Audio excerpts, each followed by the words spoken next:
მოგესალმებით მეგობრებოს, მე ვარ ელენე, მე ვარ ციკვა. თქვენ მოხდეთ ლენიკო და ლუკას ახს და დღეს ჩვენ გადავიღოთ უფრო სხვანაირი კონტენტის ვიდეო. დღეს ჩვენ დავარეაქტოთ საშიში ანიმაცია, რომელსაც ქვია პორტრეტი, თუ არ ვწდები, საზარელი პორტრეტი მგონი. დავარეაქტებთ, ბოლოს კომენტარსაც ვიტყვით და თუ მოგეწონებათ ეს ვიდეოები, აუცილებლად გადავიღებთ კიდე სხვა სერიებსაც. აი, დავიწყოთ. კაი, დავიწყოთ.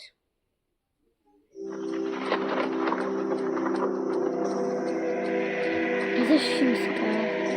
Und die gabit jetzt bitte schon so video.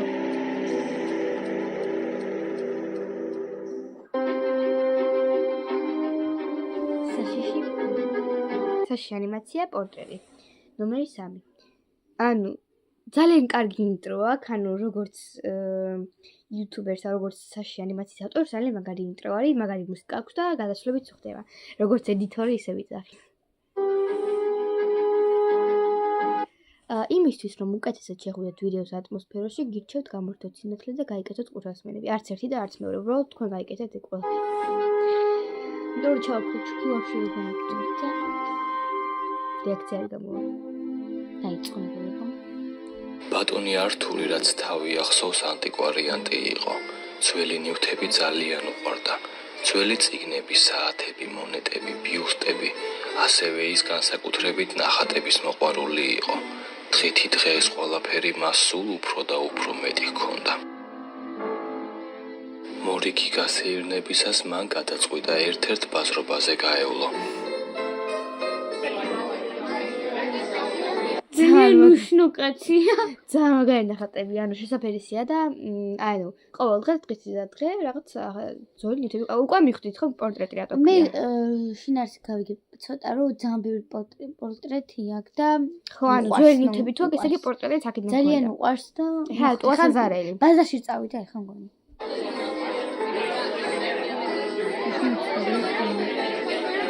სიყვარული ანიმაცია. მან ბევრ გამყიდველს ჩაუარა გვერდით, თუმცა ვერაფერი საინტერესო ვერ იპოვა. ის უკვე მზად იყო შინ დაბრუნებულიყო, რომ უცბად ახალგაზრდა დაინახა.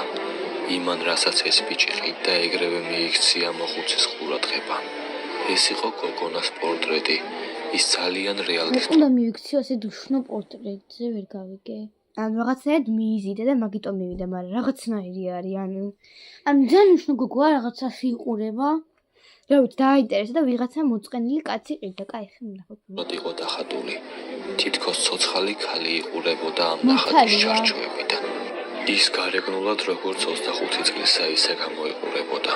დიდი შუბლი, მძიმე გამოხედვა და უჩვეულოდ რეალური თვალები, რომლებიც გეგონებოდა თუ ყურებდა ყველას, ვინც თვითონ ამ პორტრეტს აკვირდებოდა. რაღაც იყო ამ პორტრეტში ისეთი, რაც იზიდავდა ბატონ ართურს.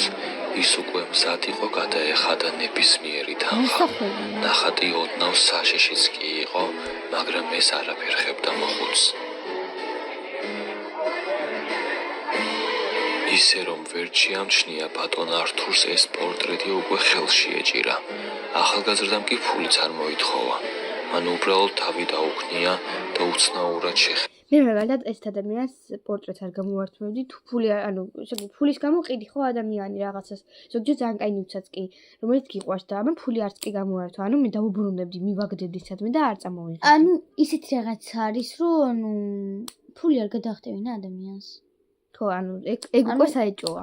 მე ეგრევე არ ვიყიდდი, ანუ არ ავიღებდი იმ პორტრეტს, რადგან საშიშოება რაღაცა ცუდი იქნება მაგაში. საში მიშნებოდა, კაი აღწევ. და პორტრეტს ამის შემდეგ მან ბაზრობა დატოვა. მოხუცი კოლექციონერი კი იდგა ბაზრობაზე ნახატით ხელში. ბოლოს როგორც იქნა გაიაზრა, რომ ის სრულიად უფასოდ ერგო და კმაყოფილი წავიდა სახლისაკენ. პორტრეტისთვის ადგილი მხოლოდ საძინებელში გამოინახა. სხვაგან არსად იყო თავისუფალი კუთხე. ყველა კედელი ძველი ნახატებით იყო.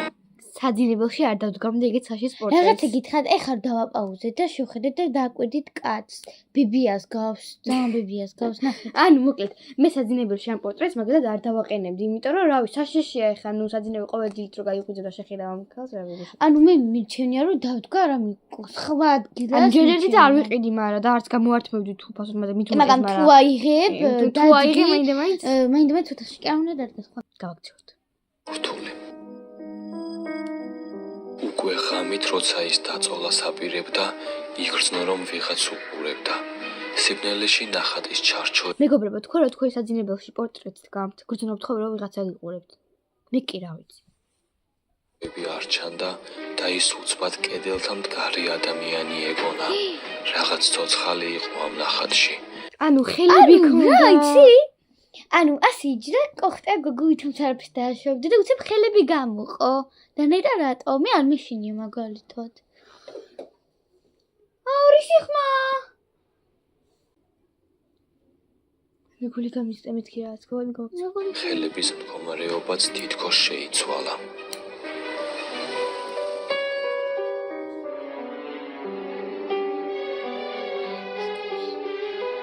მოიცადეთ რა ხელები ისინი ხომ არ იყო ნახატზე ანუ მეგობრებო თქვენ რო ხელებს ხედავთ ხელებიო იძახით ანუ ხელები თუ უბრალოდ ბუდვა დავიწყე ალბათ ძალიან გადავიღალე გაიფიქრა ბატონმა ართურმა და დაძინება გადაწყვიტა. მეორე დღეს პორტრეტი ისევე კიდე კედელზე და მოხუცი კოლექციონერი ვერ იხსენებდა. ანუ ეხლა მეგონა რომ უცებ ფეხებს გამოყობდა, მაგრამ არა.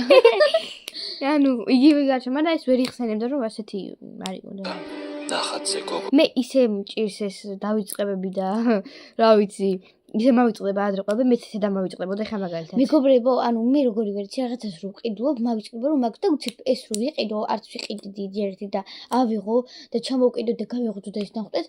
რა სულს არ მიყიდი ეს და როგორ მოვიდა ქასი მე. რას ხელები თავიდან ჰქონდა თუ არა. ნუ რა თქმა უნდა ჰქონდა. შეუძლებელი იყო ისინი შემდეგ გაჩენილიყო. დაღამდა. ბატონი ართური დასაძინებლად მიდიოდა. ნახატს გვერდით ჩაუვარა. გული გამისკდა მეთქი ვინა თქვა ასე რომ გამოიარა მეთქი პუტიში რა მეგონა იცი? ანუ ხო იცით თეთრ პერანგებს რო იცმენ და შავი რაღაც გოგოები რო გამოდიან ასეთ მე ვერ ვაკაზე.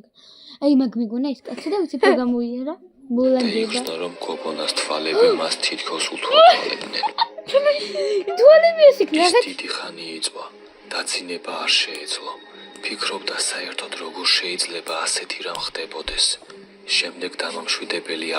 მე მაგალითად ჩვეულებრივ დავიძინებდი, იმიტომ რომ ვაფშე არ არის საშიშროება, როცა ვიყიდულობ, ვიღებ ისეთ ანუ მფია ნახატს ისეთ ნახატს ვიღებ და მას არ აქვს ხელები და უცებ უჩდება, ვაფშე არ ვხედავ მაგ საშიშროებას. ვერ ხედავ ხო? ვაფშე ვერა. მე ჩავიხედავ შენ ტვიში. დალია და ღრმად დაიძინა.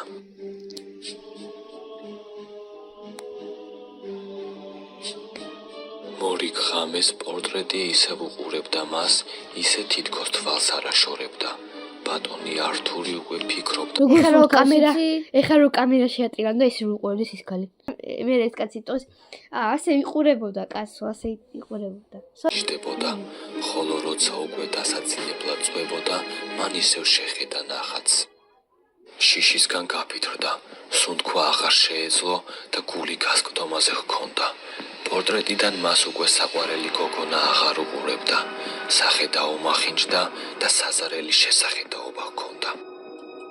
მან ძლივს მოიკრიბა ძალა და გადაწყვიტა ამდგარიყო და ნაჭერი გადაეფარა, ან ძირს დაედო ნახატი. დილით კი სარდაფში შეინახავდა. თქვენ რო საში ნახატი გაქვთ, ან რაღაცა საფაერთ ან ძიშიდებთ, ხო? მე კი. ანუ რა უტვინო კაცია, გარეთ რომ გადააგდოს ან რამე გააკეთოს კი არა, ანუ ის უკვე ათქომას აპირებდა, რომ დაინახა გოგონა როგორ გამოძრავდა. გოგონას ხელები კი, რომლებიც მას მკერდზე ეწყო, გამოვარდა ნახატიდან. მას ისე ძლიერად შეეშინდა, რომ საწოლიდან წამოდგომა ვერ შეძლო. გრძელი ხელები კი მისკენ მოდიოდა. ისინი უკვე იმ სიგრძე იყვნენ, რომ სადაცაა მისვდებოდნენ.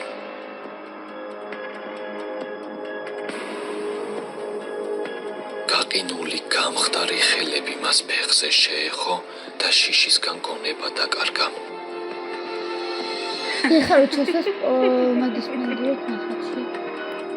ხელებმა კი ის ნახატში შეიყვანა და ბებერი კოლექციონერი გაგრა პორტრეტის წვდიათში. ანუ ის გაცოცხლდა და კაცი ჩასვა. გაცოცხლდა და კაცი ჩასვა. რა გამოდის ამ კაცმა რომ ვიღაცა მყიდველისგან იყიდა ეს ნახატი. ანუ ისიც თავიდან ნახატში იყო რა. ვაიმე, ანუ ეს მეოგება. ნახეთ, ეხლა კიდე ვიღაცა მოვა, მე ის კაცი გამოყოფს ხელებს, იმას ჩაყლაპავს და ეს კაცი ესე გაყიდის. მე ის რო იქნება, მე ტრიალდება. ის გამოდა ესე გაგრძელდა, ანუ ის იყო. შემეშინდა, ანუ მომეწონა არა, ძალიან შემეშინდა. ანუ ამ კაცის ვიდეოები არ არის საერთოდ საშინო როგორც მაგრამ ეს ყველაზე მაგარი. ესეთი მსგავსი ვიდეოები აუცილებლად დალაიქეთ და subscribe-ეთ და გვიწერეთ კომენტარებში ისევ გვერდით ეკრან მეჯდეს თუ სხვა ვინმე მოვიყვანო. ნახონდის.